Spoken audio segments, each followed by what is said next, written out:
yo creo que la información más importante viene de escuchar a los pacientes, ¿vale? Entonces, tenemos el privilegio de tener a Isabel entre nosotros desde hace un tiempo, que es presidenta de la Asociación AMULAB, de Mujeres Laringectomizadas, y es una persona que ha pasado por esto, ¿vale? Y es una persona que nos puede explicar a todos muy bien qué es todo aquello que no es la técnica quirúrgica, es decir, todo lo que nosotros, después del quirófano, todo lo que se acaba en quirófano, todo lo que viene después, una vez que se despierta de la cirugía, todo lo que ocurre, ¿vale? Y para eso también contamos con Lourdes, que también forma parte de la asociación, también fundadora, no presidenta, pero casi, vicepresidenta, pues son casi, y que además nos va a dirigir esta conversación hacia los temas que nosotros creemos que son o que ella cree, las dos creen, que son los importantes de abordar. Muchas gracias, Isabel. Bueno, pues nada, lo que queríamos era un poco contaros desde que un día Isabel me comentó, oye, ¿qué te parece si montamos una asociación para mujeres, para hacer actividades, para hacer cosas, para ayudarnos entre nosotras, para generar como una comunidad de apoyo y demás en torno a los pacientes con cáncer de cabeza y cuello, pero sobre todo en torno a la laringectomía total, pues obviamente por experiencia propia, para echar una mano pues al que no pueda hacerlo quizás más por sí mismo, como lo hizo ella en muchos aspectos. Y bueno, desde entonces pues estamos hace un año más o menos que se fundó y hemos empezado a hacer un montón de actividades y un montón de cosas, y desde que estamos juntas, la verdad que la que más ha aprendido sobre el tema he sido yo, la verdad, porque nuestros cafés y nuestras propuestas de eventos y luego también de experiencias que vas viviendo con el resto de las chicas y algún hombre también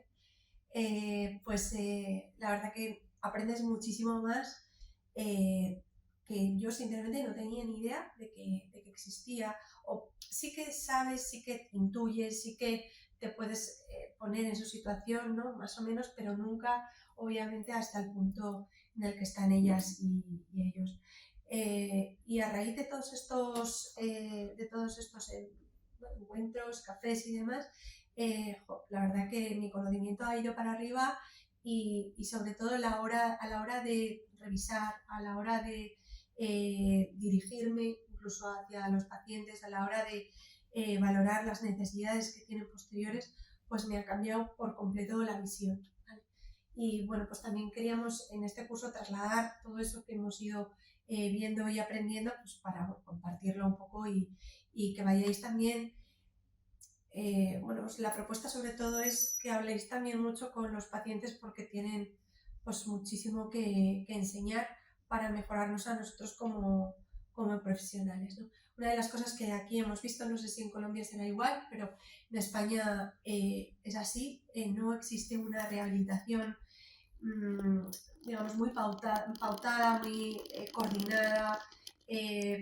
La mayor parte de las cosas los pacientes lo aprenden de forma autodidacta, hablan entre ellos, tienen apoyo logopédico, pero en España no hay mucho apoyo logopédico, en la seguridad social prácticamente no hay logopedas, y bueno, pues hay, así como para otras cirugías, sobre todo siempre se me ocurren las de trauma, ¿no? Pues siempre hay una cirugía, una rehabilitación, y consideras un éxito de la cirugía un paciente que se rehabilita bien, ¿no? Un paciente que operas bien, ¿no? O sea, tú lo que quieres es que el paciente vuelva a andar, ¿no? Vuelva a tener una vida lo más próxima a la que tenía previamente. Pues esto en nuestro campo no existe de esa forma tan organizada, sobre todo. Quizás en el cáncer de mama sí, quizás en el otro tipo de tumores que tienen más apoyo, sobre todo económico y social, pues está más organizado y mejor, pues tiene una rehabilitación infinitamente mejor que yo creo que en cabeza y cuello, y que ellas también lo creen. Entonces, bueno, pues también este tipo de cosas nos parecían importantes para divulgar, para dar bueno, para visibilizar un problema que no está resuelto, ¿vale? Y que hay un montón que hacer, que se puede hacer muchísimo, hasta el punto de llegar a rehabilitarse como está Isabel. A mí me parece que es una rehabilitación muy, muy buena, hasta el punto que a mí ya se me olvida que está operada. Bueno, totalmente no, o sea, yo creo que social, profesional o laboral, yo creo que podría hacer una vida normal, pero no es el caso de la mayor parte de los pacientes, pues no tienen una rehabilitación pautada, ¿vale? Y no es tan trabajadora o no son tan conscientes de esta mejora que se puede llegar a obtener como la tuvo o como la tiene ella, ¿vale? Entonces, bueno, pues queríamos comentaros estas preguntas que me gustaría que ella respondiera en nombre no solo propio, sino también por todas las experiencias y demás que hemos ido comentando con las pacientes de la asociación, para que no sea todo como en primera persona, sino trasladar esta información de toda la gente que nos rodea en la asociación. Entonces, bueno, pues para empezar, hablando un poco sobre todo de las secuelas, en realidad nosotros operamos al paciente, conseguimos, bueno, pues que la fístula que no se complique, que tal cual, pero llega el momento de dar el alta y muchas veces es como, bueno, ya puedes comer, ya te sabes cambiar la cánula, bueno, pues para casa, ¿no?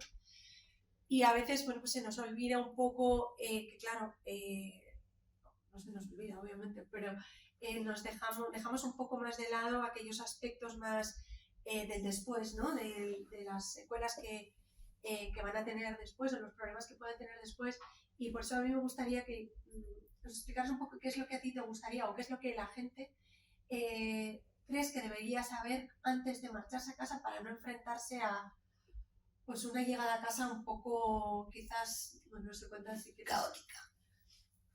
Bueno, lo primero sobre todo que deben saber es lo básico, su aseo, saber cambiarse la cánula, limpiarse el estómago, ser conscientes de lo que ha pasado, del cambio que ha experimentado su cuerpo, su manera de respirar, que tienen que dormir durante un tiempo con la cabeza levantada, los dolores que pueden tener de cuello, de hombros, y las secuelas que aparecen sin necesidad de haber pasado todavía la radioterapia, que no pueden hablar, principalmente tienen que aprender a comunicarse, que todos aquellos cuidados que tienen en el hospital los pueden hacer ellos en casa perfectamente, sin ningún problema. Lo que pasa es que nadie se lo explica, nadie se los cuenta, entonces tienen mucho miedo cuando llegan a casa. Los tienen que salir con una hoja de ruta, principalmente, sobre todo, su cuidado personal, verse y reconocer la nueva situación que hay. Eso sobre todo, y un poco contarles lo que va a ir pasando, lo que va a ir sucediendo. Es ahí donde es posible que si pueden ver a una persona que ya ha pasado por ello, como por ejemplo yo, les ayuda mucho la vuelta a casa. En la asociación acaba de pasar una mujer que lleva operada, llevaba en casa 20 días y ha cambiado mucho el hecho de habernos visto antes de irse a casa. Ahora está mucho más tranquila, más animada y bueno, con mucho menos dudas. Claro, porque en el momento que se ponen en contacto, por ejemplo, contigo o con otra persona, ellas enseguida o ellos enseguida van comentando todas las dudas. Claro. Y ellos lo preguntan todo. Tengo un problema, no sé cómo bañarme, no sé qué hacer para que no me entre agua, cómo puedo poner la cabeza, no puedo girar izquierda o derecha, qué hago cuando se me echa un tapón. Todo ese tipo de cosas que en el hospital solucionan, pero al llegar a casa lo tienen que hacer ellos y lo desconocen.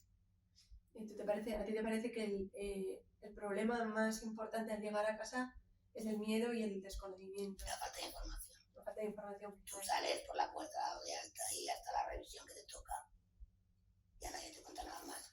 La mayor ayuda, sobre todo, la vas a recibir de actos.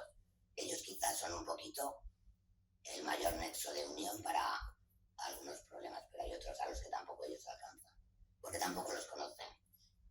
Vale. Entonces es importante que desde la asociación nosotros podamos visitar pacientes que van a salir de alta y por lo menos las pautas más básicas las tengan aprendidas. Vale. ¿A ti ¿a ti te parece que el conocer todas las secuelas es importante desde el principio? ¿O cómo te parece que hay que ir conociéndolas? Porque secuelas que la laringectomía hay muchas. ¿Y cómo te parece que desde el punto de vista de un otorrino, desde el punto de vista de un profesional, un logopeda, un otorrino, hay que trasladaros toda esa información? Porque claro, al principio, que si el olfato, que si el cuello, que si no te puedes levantar, que si la falta de fuerza, que si no, el valsalva, no, o sea, hay como muchas cosas que claro, a veces tampoco, o sea, muchas veces nos explican por no dar una información como excesiva desde el inicio, ¿no? ¿Cómo te parece a ti que debería...? Yo creo que todas de golpe no, porque es demasiado, o sea, tan malo es no tener información como tener un exceso de información. Pero sí las básicas, las que te ayudan en el día a día, sobre todo también porque una vez que te das de alta, en algunos casos todavía queda el paso de la radioterapia. Y después de la radioterapia hay nuevas secuelas diferentes. Que esas no es conveniente explicarlas tampoco desde el principio, porque entonces se van a enfrentar a la radioterapia todavía con muchísimo más susto. Entonces hay que procurar llegar a todo tipo de tratamiento con la mayor tranquilidad posible. Pero sí, por ejemplo, el tema de cómo te cambia el tema de la respiración, que bueno, normalmente se encarga la logopeda de Atos cuando te ve. El tema del baño, que nadie te dice, o sea, a todo el mundo le asusta mucho decir, ¿cómo me ducho? A nosotros nos han llamado a la asociación, por favor, podéis venir a verme y decirme cómo me baño. ¿Cómo me lavo la cabeza? ¿Cómo me lavo la cabeza? Para que no me entre agua. Y por ejemplo, en cuanto a la respiración, ¿a qué te refieres exactamente? La respiración ha cambiado y nadie te explica de qué manera va a cambiar tu respiración. El trayecto es mucho más cortito, entonces cuando tú te pones nerviosa ante cualquier situación, por la que en general tiendes a hiperventilar, la respiración es muy superficial. Eso genera tos, genera flemas, ponerte nervioso, no ser capaz de limpiarte, de solucionar el problema. Todas esas cosas no se cuentan. Claro, eso pasa sobre todo al principio hasta que te acostumbras, ¿no? Exacto, lo mínimo. A ver, el cuerpo tiene que acostumbrarse a una nueva situación y es que ya no respira por la nariz y no respira por la boca. Entonces, tienes que saber que el cuerpo tiene que acostumbrarse a su nueva forma de vivir. Entonces, eso sí se necesitaría saber. Y por ejemplo, tú dirías que sería conveniente antes de una cirugía, no digo ya al marcharte a casa, que obviamente yo creo que es necesario, pero antes de una cirugía, conocer a alguien que haya pasado por lo mismo para preguntar dudas o para, bueno, porque al final esta cirugía no deja de estar muy estigmatizada, ¿no? Hay una visión de todo el mundo de qué es esta cirugía que muchas veces no se corresponde con la realidad, ¿no? Entonces, y sobre todo también de cara a las secuelas o de cara a la rehabilitación, saber cómo puedes llegar a estar, ¿a ti te parece que podría ser importante o es mejor después? A ver, yo creo que habría que consultar siempre si quieres ver a la persona antes de la cirugía. Yo he hablado con algunas de las mujeres que tenemos en la asociación y la gran mayoría dicen que sí, que querrían ver a alguien antes, porque se enfrentarían a la cirugía menos nerviosa. Yo, por ejemplo, no sabía qué era esto, entonces yo me enfrenté a la cirugía como diciendo, ¿y si me muero? No sabía nada. Pero yo creo que si hubiera visto a una Isabel, me hubiera enfrentado a ella de mejor manera. Pero sí creo que es importante que antes lo pudieran ver, siempre cuando se quiera, pero sobre todo, antes de irse a casa. Después, ¿no? Muy importante. Para poder mejorar las... ¿no? Sobre todo creo además que, estoy convencida de que la rehabilitación de un paciente viendo a una persona ya rehabilitada sería mejor. ¿Y a ti qué pasos te parece que tiene que dar una persona operada en cuanto a la rehabilitación? Me refiero, ¿qué cosas te han parecido importantes para llegar a la rehabilitación que tú tienes? Bueno, sobre todo muchísimo trabajo y no conformarse con esto, no hacer caso a lo que te dicen de que eres una persona incapacitada o discapacitada y sobre todo trabajar. Es verdad que desde que sales del hospital no encuentras ese nexo de ayuda para poder hacerlo. Entonces, como no hay información o no lo encuentras, lo tienes que hacer por ti mismo. Entonces, bueno, quien tenga una buena situación económica, pues puede optar por un logopeda privado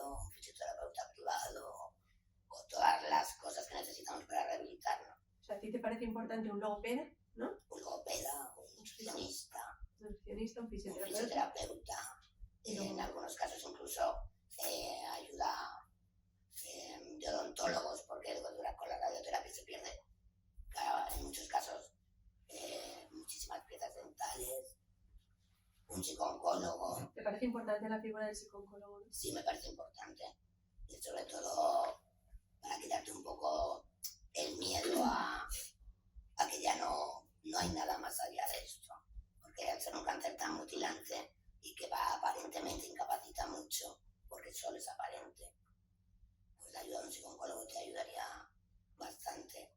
Y sobre todo pienso que hacer mucho ejercicio físico. Sí, porque a ti la rehabilitación no te ayudó nada, demasiado, ¿no? Nada. Para el cuello, para la movilidad del cuello, lo que más es el pilates. A mí me ayudó el pilates, a hacer mis propios ejercicios yo en mi casa, porque hay que ser muy constante, pero la rehabilitación de clínica o demás no me ayudó en nada, principalmente porque la mayoría de la gente no sabe lo que hacer, no sabe dónde tocarte, o te dicen qué miedo. Claro, y sí que se ve que hay bastante falta de formación, ¿no? De profesionales para después, porque no hay una hoja. No hay una hoja de ruta, no hay un protocolo. No hay un protocolo de rehabilitación. De hecho, nosotras hemos hecho convenio con GEPA, que es el Grupo Español de Pacientes con Cáncer, y aunque tienen psicólogo, no tienen fisioterapia para el cáncer de cabeza del cuello. Y lo que la Asociación Española contra el Cáncer tampoco. No tienen nada para los pacientes de cabeza del cuello. No los pueden tratar. Tendrían que ir adaptándose, ¿no? O como ha hecho. Claro. Entonces, desde Amular es lo que tratamos. Sí. Que tengan todas esas cosas que se necesitan para tener mejor calidad de vida. Y desde el punto de vista de la relación médico-paciente, a ti, claro, como no hay esta hoja de ruta, ¿a ti te parece importante el papel de esa relación o cómo se lleva para el post, sobre todo, después de la cirugía? Para mí es muy importante. Yo creo que más de la mitad de la rehabilitación también depende de la relación que tengas con tu médico, pero con todo el equipo en general que te va a tratar en todo el proceso que tienes que pasar. O sea, tener la tranquilidad de tener una duda que desconocer y poder acudir a tu médico y que tu médico te diga, pues no pasa nada, todo está bien, estate tranquila, ayuda mucho. O, por ejemplo, cuando estás pasando la ITV, como yo digo, y vas a ver a tu oncólogo, vas a ver los resultados del TAC y que ya te reciba diciendo tu nombre. Hola, ¿cómo estás, Isabel? O con una sonrisa, sabiendo quién eres, pues eso ya por lo menos no te calma hasta que no te dice que no hay nada, pero ayuda un montón. Entonces es muy importante, porque es la única unión que tienes con todo lo que te ha pasado y lo que estás viviendo es tu médico. Entonces es muy importante la relación, pero creo que durante todo el tiempo que te estás tratando. ¿A ti qué te parece, por ejemplo, a nivel de tu identidad como Isabel Guzmán, qué te ha supuesto la laringectomía? Pues dejar de ser Isabel. ¿Qué? Y pasar a ser una enferma perpetua. Todo el mundo te ve como un enfermo. Por eso para mí era tan importante rehabilitarme, tan importante que mi voz no sonara metálica, no sonara... porque pierdes las emociones por completo. Yo lo he hablado contigo. No podemos reír, no podemos llorar, no podemos expresar. Parece que no sentimos. Claro, pues la identidad va muy... asociada a la voz, al tono de voz, a tu manera de expresar algo. Entonces cuando de repente eso desaparece, pues entonces tu identidad también va con ello. Y ya la Isabel de antes, la que trabajaba, la que hacía, pasa a ser una enferma, con un agujero en el cuello, lo más suave que te dicen, y poco más. Entonces, Tú sí que has notado rechazo. Totalmente, has notado... sí. No de la gente evidentemente de alrededor, pero la gente piensa sobre todo que estás enfermo. Entonces vas a comprar y te dicen no hables, no te vais a hacer daño, pobrecita, qué dolor hay que... Entonces claro, pues la gente ya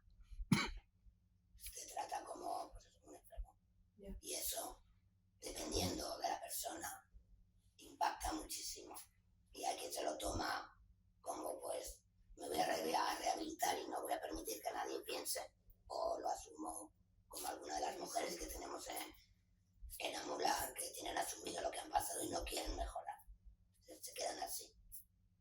Lo que pasa es que también se retraen, ¿no? Socialmente, o sea, quiero decir, una persona que no puede comunicarse Claro, es bien. que cuando tú no tienes información y sales y no hay nadie como punto de referencia o que te eche una mano, pues entonces si no sabes muy bien qué es lo que tienes que hacer, pues entonces asumes y ya está, pues intento estar lo mejor posible, pero no hay información sobre el tema laboral, no hay información sobre el tema nada. Entonces, claro, pues la gente... ¿Y a nivel social? A ver, a nivel social hay muchas cosas que evidentemente dejas de hacer, porque, a ver, normalmente la gente, pues, tú hablas en una comida, en una reunión, la gente se gira, la gente te mira, te da vergüenza toser y tenerte que quitar el filtro y que la gente, entonces, uno mismo socialmente se va apartando. Sí. Y se dedica, pues, a la gente, a tu gente, a la gente que lo puede entender. Y esa es una de las cosas, es uno de los conceptos de Amular. La sensación de pertenecer a un colectivo donde tú puedas toser o puedas quitarte un filtro sin que nadie te mire y diga, qué horror. Entonces socialmente afecta mucho, porque incluso yo ayer hablo en primera persona.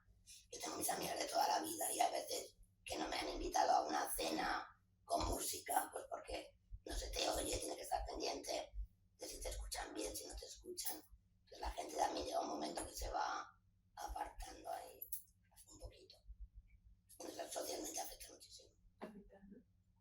Y a nivel familiar y demás, ¿a ti te parece, pareja, familiar en general, pero a ti te parece, o lo que han trasladado un poco Bueno, o sea, porque una cosa es salir a la calle, ¿no? Enfrentarte a lo que es la sociedad normal, ¿no? Laboral, social y tal de salir, pero a nivel familiar las cosas pueden seguir igual o cambia mucho todo. yo creo que cambia todo, en general. A nivel familiar, a nivel de tus amigos y con tu pareja. Lo que han trasladado las mujeres, por ejemplo, a la asociación, es que la gran mayoría de ellas tienen problemas de pareja. Se han separado o están solas. Y las que están solas ni siquiera se plantean la posibilidad de tener una pareja. Las que tienen matrimonios asentados o ya tienen una vida, han tenido que soportar, como incluso su marido ha dicho, pues qué asco esto. Hay una paciente que nos lo ha llegado a contar. Entonces cambia mucho porque, bueno, al principio te tratan un poco con pobrecita o todo lo que ha pasado, con lo bien que la iba. Luego llega un momento que se va olvidando, se olvidan un poco de ti. Te lo puedes tomar por los lados. Claro. Está normalizado exacto, todo, ¿no? Está normalizado, que te ha rehabilitado y que lo que te pasa. Sí, lo que pasa a mí, que yo te veo a ti y no veo... Pues que ya dejas de ser la laringectomizada, porque eso sí, somos laringectomizados, no somos Isabel paciente o todo X, todas las mujeres que tenemos que son un montón. Entonces sí, cambia mucho. Cambia mucho todo. ¿Tú crees que un laringectomizado puede trabajar, me imagino? Sobre todo si se rehabilita como al nivel que estás tú, pero no es lo habitual. Lo habitual es que directamente se ofrezca ¿no? una capacidad de discapacidad. ¿A ti eso te parece que es bueno? O sea, que te lo ofrezcan tan directamente, o quizás habría que incidir un poco en esa posibilidad, ¿no? En que se puede trabajar y no... A ver, yo entiendo que cuando tú le preguntas a tu médico que te va a operar, voy a poder trabajar, lo primero que te dice es no. Pero es normal. Depende en qué trabajaras. También, ¿no? Exacto. Yo en mi caso, pues, al ser supervisora de unas cadenas de cafeterías, pues el humo y todo, pues evidentemente en mi caso no era lo más correcto.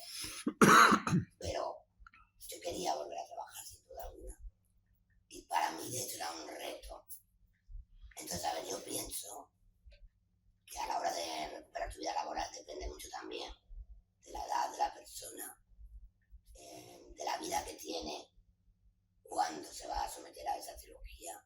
Porque hay mujeres que tenemos en la asociación que ya no trabajaban de antes. Bueno, tenemos gente muy joven también. Pero, claro, y hay gente muy joven. Claro, cuando llega una persona como la que nos ha llegado hoy, con 36 años, pues creo que sí.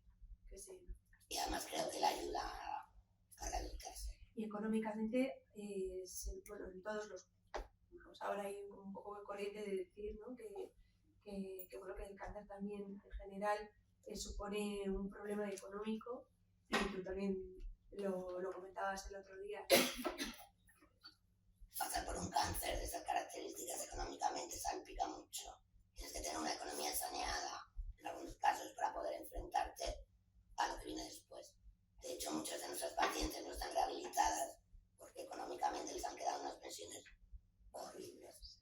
También porque no hay información. Entonces no saben muy bien dónde dirigirse. Y tienen sí, que mucha confusión. Y toda la rehabilitación depende de que tú pagues mucho. Si tú tienes que pagar a un fisio 40 euros la hora y tienes una pensión de 400 euros, no te vas a rehabilitar. Respecto a por qué Amular es una asociación o qué es para mujeres, o por qué, sobre todo, ¿no? Incidiendo en las necesidades, no solo para mujeres, pero incidiendo en las necesidades de las mujeres, ¿por qué a ti te parece que una laringectomía es diferente para quizás una mujer? Que en nombre me refiero, ¿qué características le ves tú? Porque es verdad que, me imagino, todo el mundo tiene los mismos porcentajes de hombres y mujeres. El porcentaje de mujeres que terminan en la laringectomía total es mucho más pequeño que el de los hombres. ¿Y a ti te parece y se aborda la rehabilitación o socialmente un poco de forma similar? ¿A ti te parece que es diferente para unos y para otros? Yo creo que mucho, principalmente por el tema físico. La mujer, además, por regla general, la sociedad nos dice que tenemos que estar geniales, ser las supermujeres, las cuidadoras, y cuando sufrimos algo así pasamos a que nos tengan que cuidar a nosotras. Las necesidades que podemos tener a nivel emocional o de rehabilitación no tienen nada que ver en muchos casos con los hombres. Primero también porque los hombres suelen ser con una edad más mayores. Entonces, bueno, pues asumen, y mientras ellos estén bien, por lo menos lo que yo conozco, no voy a generalizar. Sí, porque también hay hombres que... Conozco a hombres que se quieren rehabilitar igualmente que una mujer, pero las mujeres tienden a esconderse porque no quieren que veas que respiras por una mujer en el cuello, que para hablar tienes que presionar, el sonido de la voz siempre se confunde con un hombre. Entonces, bueno, afecta muchísimo más. Y, a ver, las asociaciones, la gran mayoría, todas tienen hombres que ayudan. En Madrid hay una también estupenda que es Armanel, pero el mayor número de pacientes que tienen son hombres. Entonces, cubrir las necesidades específicas de las mujeres es diferente. Entonces, entre hombres se cuentan cosas, pues igual que las mujeres se lo cuentan entre ellas. Entonces necesitan su espacio de reunión, de contar, de sentir, de experimentar. Y por eso Amular está creciendo tanto. Sobre todo, una de las cosas que comentábamos era en los cafés y demás, que como que mucho del posoperatorio y de la parte de rehabilitación y demás, lo que más se comenta por todo el mundo es el hecho del miedo, ¿no? El miedo al futuro, el miedo a la nueva situación y bueno, pues lo importante sobre todo que es la información y ¿no? Esa relación para poder saber hasta dónde puedes llegar o a qué puedes aspirar, ¿no? Aspirar en rehabilitación y bueno, y sentir sobre todo el apoyo que tiene que venir pues de un montón de sitios, ¿no? El apoyo tiene que venir pues primero de tu médico, luego de las asociaciones, de todas aquellas cosas que vas necesitando en todo tu proceso de recuperación, de personas al igual, porque yo he visto a mujeres antes de operarse patalear y llorar y chillar, y después de haberme visto hacer un cambio de chip y sentirse mejor, más tranquilas. Entonces, bueno, hay que buscar apoyo principalmente. Yo estoy muy bien rehabilitada, pero pienso que, aunque yo conocí a una mujer que me ayudó mucho, verla y me sirvió de apoyo, pero es muy importante ver a las personas rehabilitadas para que tú te rehabilites igual. No te rehabilitas igual sin saber qué hay, porque no sabes qué hay. Es que nadie te va a informar de lo que hay. A ti a día de hoy, que llevas casi 5 años, ¿cuál es la secuela bueno, que más te influye en tu día a día, en tu vida diaria? Bueno, sobre todo el cuello, tengo dolor crónico en el cuello. Esto en algunos momentos me incapacita para hacer alguna cosa. Estoy un poco rígida. Pero te diría que a día de hoy creo que tampoco demasiadas. Porque he ¿El aprendido a vivir estómago- con ellas. el No, a estómago mi estómago no te da problema? La no voz me gusta, me desagrada verlo y demás. Y la voz, bueno, he aprendido a vivir con ella. Es que yo creo que una de las cosas más importantes para rehabilitarte es reconocer que hay unas secuelas y vivir con ellas. A mí alguien me dijo que hay que pagar un peaje y yo lo pago encantada. Entonces, yo hoy por hoy tengo secuelas y momentos que me siento mal, pero aprendo a gestionarlo y entonces vivo bien. Yo hoy me considero una persona que recupera mi vida por completo. Una de las cosas que queríamos comentar era lo que se ofrece en la asociación y en otras asociaciones, obviamente, pero en la nuestra es un poco esa hoja de ruta posterior, ¿no? Que sobre todo va encaminada a generar una comunidad de apoyo para que la gente supere o acepte o intente tener pues un feedback de otras personas, de otras experiencias, y luego intentar cubrir todas aquellas secuelas que puedan mermar mucho la calidad de vida de los pacientes laringectomizados. Entonces, bueno, sí que sobre todo comentar la dificultad que hemos tenido y que hay para encontrar profesionales que sepan algo de rehabilitación de cabeza y cuello, y bueno, que quizás también que, no sé, si en vuestras ciudades es igual o si queréis comentar alguna cosa. Yo quiero preguntar una cosa, Isabel. Pues primero, es muy iluminador verla. Y realmente a uno como médico lo inspira a hacer más cosas por los pacientes. Es una cosa que pues, le explota en la cabeza. Y lo segundo es, nosotros venimos de un país donde tenemos la oportunidad de hacer las cosas, pero estamos en los rines en la rehabilitación. Porque digamos que las personas que lo apoyan a uno para hacerlo son la gente que se ha entrenado con Atos para empezar a hacer la rehabilitación. Pero creo que pasa igual, me estoy dando cuenta que pasa algo muy similar acá en España, es que Atos llega hasta un punto y de ahí para adelante Dios proveerá.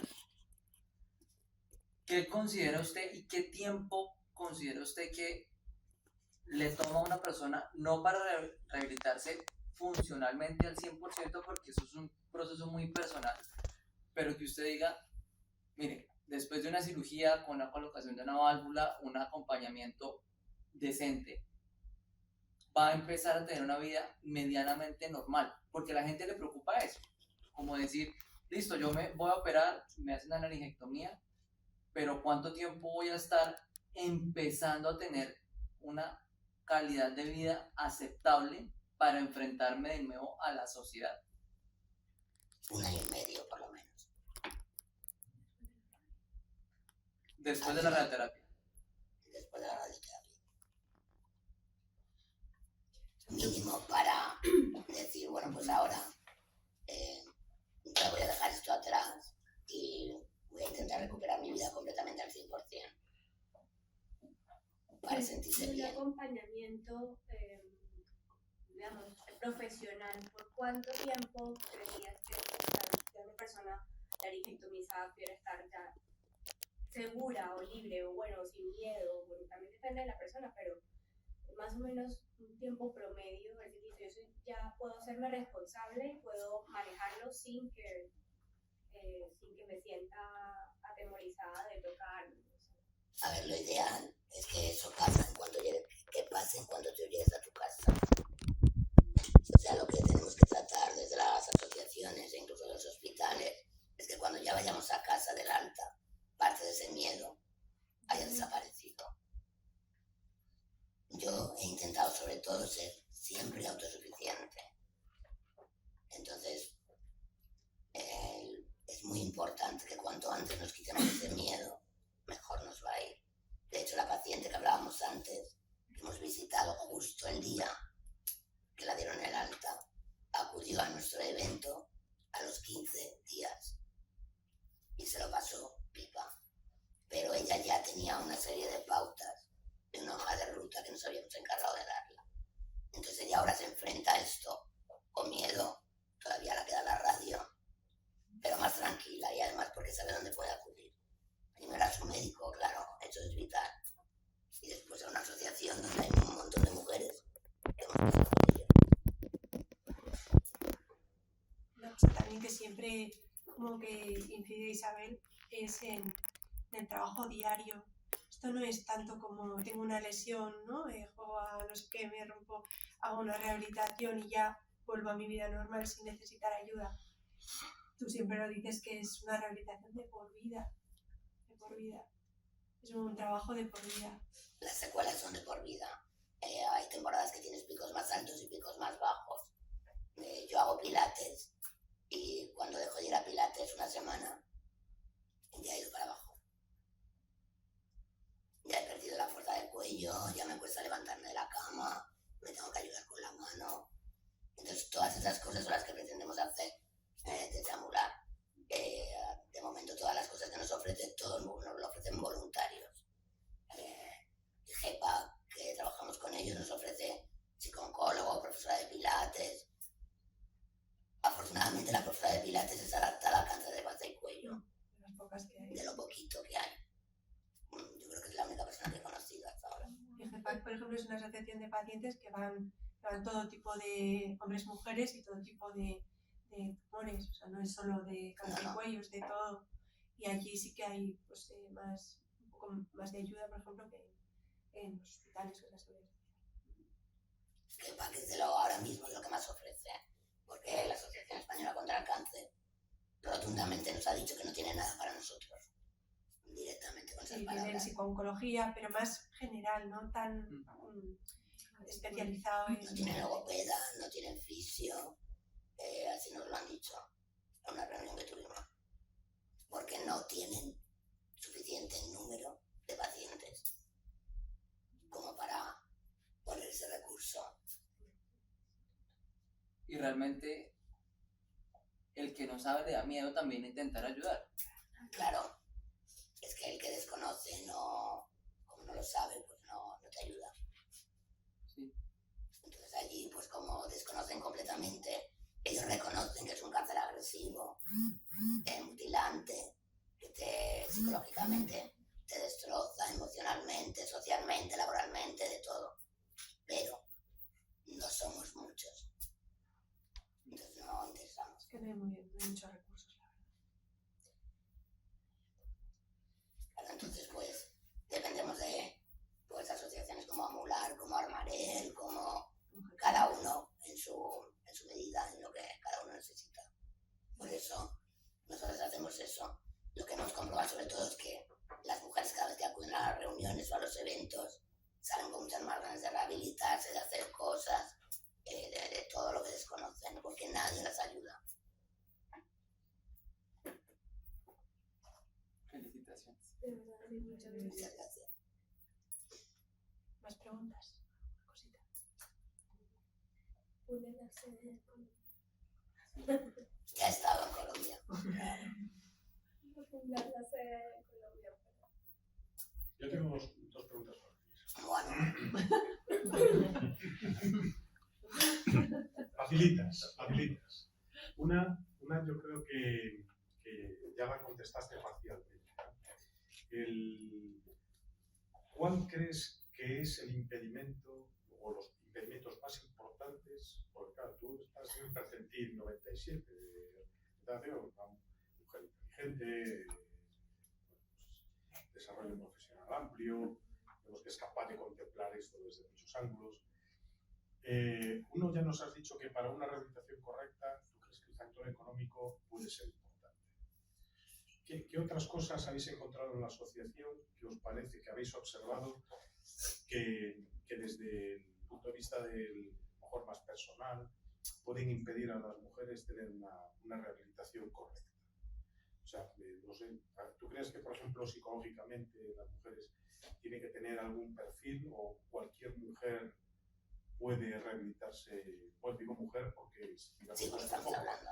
pero cualquier mujer puede llegar a unos niveles de rehabilitación como el tuyo, por ejemplo. A ver, yo creo que sí. También es cierto que hay mujeres en la asociación, por ejemplo, que son más mayores, y entonces, bueno, La edad influye. en la edad, pero cada vez nos están llegando mucho más jóvenes, que es impresionante. Pero yo pienso que con apoyo, con ayuda y con una buena información, sí, se pueden rehabilitar mucho más de lo que están. No me cabe la menor duda. Pero vamos, seguro. Lo que pasa es que hay mujeres más mayores, pues, porque tenemos muchos casos, bueno, que yo sepa ya 3, que no se rehabilitan porque no tienen posibilidades económicas. Pero les encantaría hacerlo. Pero no pueden. Y otra cuestión, nuestros estudios pues, de la literatura lo que dicen es que la calidad de vida en las personas con una laringectomía total es pobre durante los 2 primeros años, pero que después de los 2 primeros años la calidad de vida es buena. Con salvedades, ¿vale? Por ejemplo, con que las personas que tienen más edad tienen mejor calidad de vida. ¿Tú qué opinas de eso? Sí, yo opino que después se tiene buena calidad de vida. Además te enseña mucho, aprendes mucho de ello. A mí me ha hecho mucho mejor persona, por ejemplo. Pero sí, se puede tener una... Yo tengo que ahora mismo mejor calidad de vida que antes. Trabajo menos. Yo tengo mejor calidad de vida. Ahora hay cosas que echo de menos, cosas que me gustaría cambiar, personas que me hubiera encantado no conocer, pero tengo mejor calidad de vida, sin duda. Y más mayores, bueno, nosotros tenemos algunas mujeres en la asociación mayor de edad que no tienen mejor calidad de vida, al contrario, bastante peor. ¿Por una falta de apoyo? Por falta de apoyo principalmente, por falta de ayuda. Y luego la dificultad, una cosa que me llama mucho la atención en la asociación, es la dificultad que tienen la gran mayoría de expresar lo que las pasa y lo que las preocupa, porque no están acostumbradas a que nadie las ayude. Entonces... Hay mucha soledad, ¿verdad? Mucho. De hecho, acabamos de lanzar otro super evento, y bueno, ayer, que no paraba de sonar el teléfono para apuntarse. Y acabamos de salir de otro. Sí, lo que más llama la atención es esa sensación, a veces real porque están solas, pero sensación de soledad importante, ¿verdad? Claro, de hecho, ahora mismo todas irían a hacer pilates si fuéramos todas juntas, o al teatro, o a cualquier tipo Sí, de... igual sola no, pero juntas a todas partes. Sí. Yo le sumaría. Sí. Oye, pero también metimos a hombres profesionales y todo. Si no queréis abrirse el abanico, bueno, Sí, está abierta la Abierto está. Puede ser que las mujeres están acostumbradas a cuidar, pero no a que las cuiden, y eso dificulta el hecho de que tú tengas luego que expresar tus necesidades para dejarte ayudar, dejarte cuidar. Sin duda. Totalmente. Cultural. Somos Sí. grandes cuidadoras. A mí no me gusta que me cuiden. Ya. Y me encanta cuidar.